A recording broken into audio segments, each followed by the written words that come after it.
திருமூலரின் திருமந்திர பேழைக்கு உங்களை அன்புடன் வரவேற்கிறோம். இன்றைய திருமந்திர பாடல் என் சோதஸ்.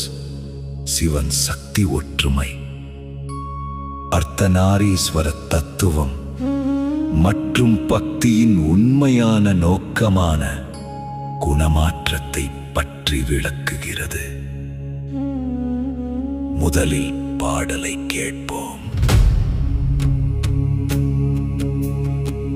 கோது குலாவிய கொன்றை குழற்சடை, மாது குலாவிய வாழ்நுதல் பாகனை, யாது குலாவி அமரரும் தேவரும், கோது குலாவி குணம்பையில் வாரே.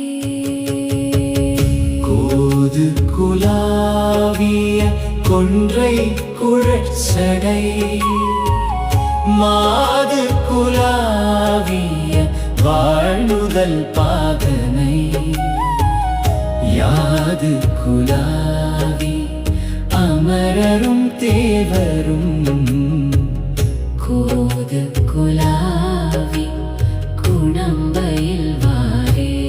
கோது குலாவிய கொன்றை குழற்சடை, மாது குலாவிய வாழ்நுதல் பாகனை, யாது குலாவி அமரரும் தேவரும், கோது குலாவி குணம்பையில் வாரே.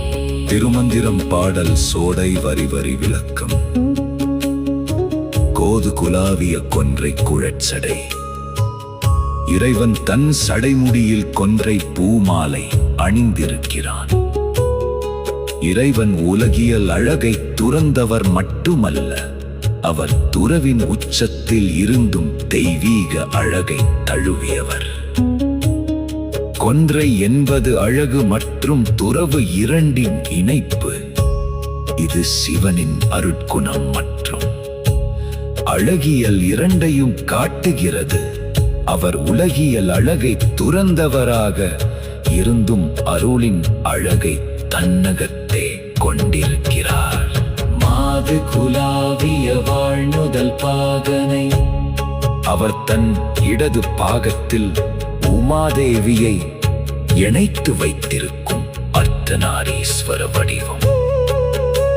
இது ஆண் பெண் உணர்வு, ஆற்றல், புருஷன் பிரகிருதி என்ற இரட்டை தன்மைகள் அனைத்தும் ஒன்றாக இணைந்திருக்கும் பிரிக்க முடியாத உண்மையை வெளிப்படுத்துகிறது. இறைவன் ஒருவனே என்றாலும் அவன் சக்தியுடன் இணைந்து படைப்பு, காத்தல், அழித்தல் என்ற தொழில்களை செய்கிறான்.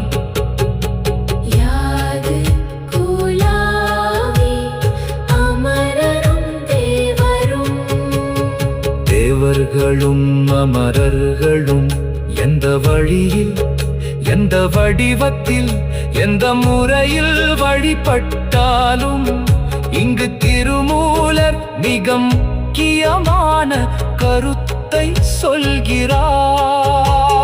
பக்திக்கு ஒரே வழி என்ற கட்டாயமில்லை.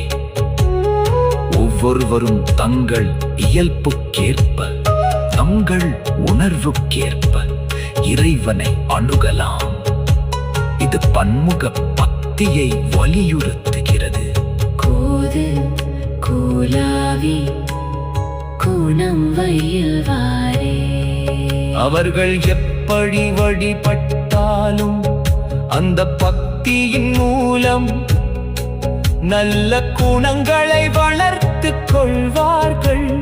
பக்தி என்பது வெறும் வழிபாடு அல்ல, அது உள்ளான மாற்றத்தை ஏற்படுத்துகிறது.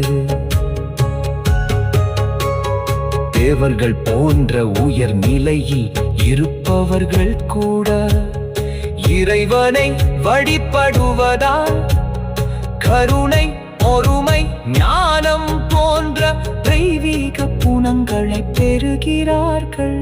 இதுவே இந்த பாடலின் முச்ச தத்துவம், முழுப்பாடலின் சுருக்கச்சாரம். இந்த பாடல் அர்த்தநாரீஸ்வர வடிவத்தின் மூலம் சிவன் சக்தி ஒற்றுமையை விளக்குகிறது. அந்த ஒருமை வடிவத்தை எந்த வழியில் வழிபட்டாலும் உண்மையான பக்தி